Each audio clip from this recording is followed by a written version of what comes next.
Hey guys. So I have a lot of friends who play a lot of different games, but not many friends who actually play fighting games like your Street Fighters, your Tekkens, and whatnot. And the reason why most of them say they don't play is because they find it to be, I guess, intimidating. The way these games work, they feel like they're gonna lose no matter what, and that mashing is the only way out. And by mashing, I mean like pressing every button on the controller at the same time. Um, so what I decided to do was do a basic beginner's guide to Street Fighter for any of my friends who might have been thinking about trying Street Fighter, or who felt intimidated in the past, just to show them that, maybe it's not as difficult as it would appear. Now this is a it's going to be a very basic guide, so if you have, sorry, my controller's messing up. If you have any Street Fighter experience, it might be worthwhile to skip a few episodes at the very least. Anyway, let's get started. And the first thing I'm going to talk about in regards to Street Fighter is movement, basically. So in Street Fighter, you move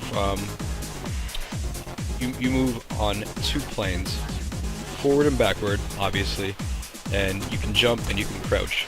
You can combine the two to get forward jumps and backward jumps, things like that. Movement in Street Fighter is very important because you're going to want to be able to keep your spacing with your opponent. Ideally, you want to be able to move with your opponent as you see fit, and you want to stay at the maximum range of your normal attacks. So, for example, here I'm playing as Ryu, and what's most common with characters like Ryu and Ken is they will try to do what's called a poke, where you will just throw a single normal attack to kind of hit your opponent for some damage at what is ideally maximum range. So, well, I can do the kick there from like that. When I'm that close to, if I'm this close and I do this move and it's blocked, it's punishable. So now if I had someone else here, I could show you, but I can't. So ideally, with normals like that, you want to be at maximum range. So see there, that is just outside of maximum range. So right there is optimal distance for Ryu's low forward, or low medium kick rather. If I move into lingo like that and I say things like short forward and things like that, a short is your light kick, forward is your medium kick. The only other one that might actually no, there's more than that. There's also jab, which is a light punch, strong, which is medium punch, and fierce, which is your heavy punch. And there's also roundhouse, which is your heavy kick. Anyway, back to the movement game. Ideally, you want to be at the maximum range of your normals at all times. That way, you can attack without really having to fear being punished. By punished, I mean being hit by an opponent's follow-up or counter-attack. So that's about maximum range for Ryu's low forward. As well as other kinds of movement, there's also dashes, which is achieved by double tapping forward or backward on the stick. So when I do stuff like that, it's just a fast way to advance or retreat.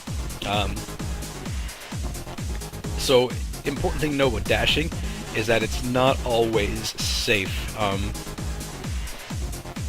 Forward dashing isn't too bad, but it's back dashes that can be bad, because if you look at Ryu's backdash, for example, it's not very good. He doesn't move very far. So when I'm in that backdash animation,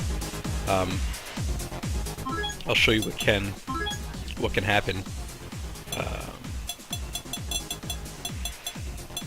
my controller's freaking out again.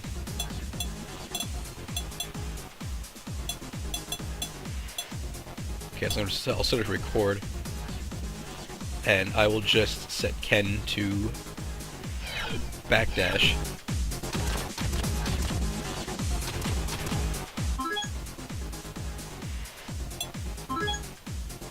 And now I'm going to play back, and I'll show you what happens when you backdash too much or from too close range when it's not necessarily safe to do so.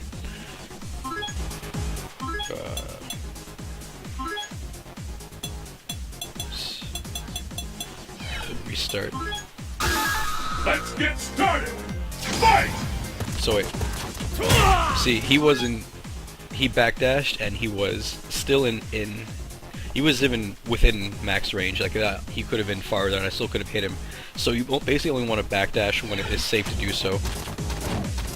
See, there wasn't bad. But like that, you really want to be careful with backdashing. Like, use it, it's not the worst thing in the world, but it's not something you want to kind of mash on. So let's just go back to standard. The battle has begun. Fight! So typically when you're advancing on an opponent, you're either going to forward dash or you're going to walk. Walking is a little bit slower, but it's definitely safer because you can react to things like crouch block and block a lot faster than you can with just dashing, because dashing you will have a window of vulnerability.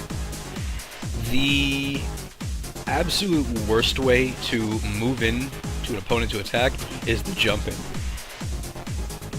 It is, especially to new players, it is initially the most appealing way to do this because of the ground you cover. Like, one jump and I've closed a significant amount of space in a short amount of time, and you can do a bunch of things right off the jump in. But it's not. It's definitely not ideal, and because for the most part jump-ins are A, predictable, and B, severely punishable. So I'll show you again with Ken,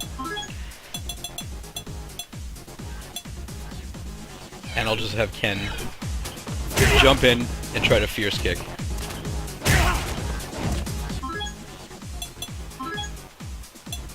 Playback, restart. I'll show you what can happen, especially if I'm waiting for a jump in. That can happen. Like, things like this will happen every time. If you're playing against someone who knows what they're doing, this will happen, and it can lead to serious damage for you if the player knows what they're doing. Do a better one than that.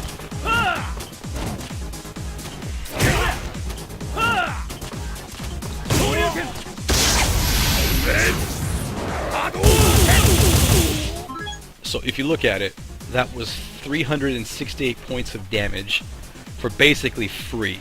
Like, that's at least a third of Ken's health gone. So when playing Street Fighter, especially for the first time,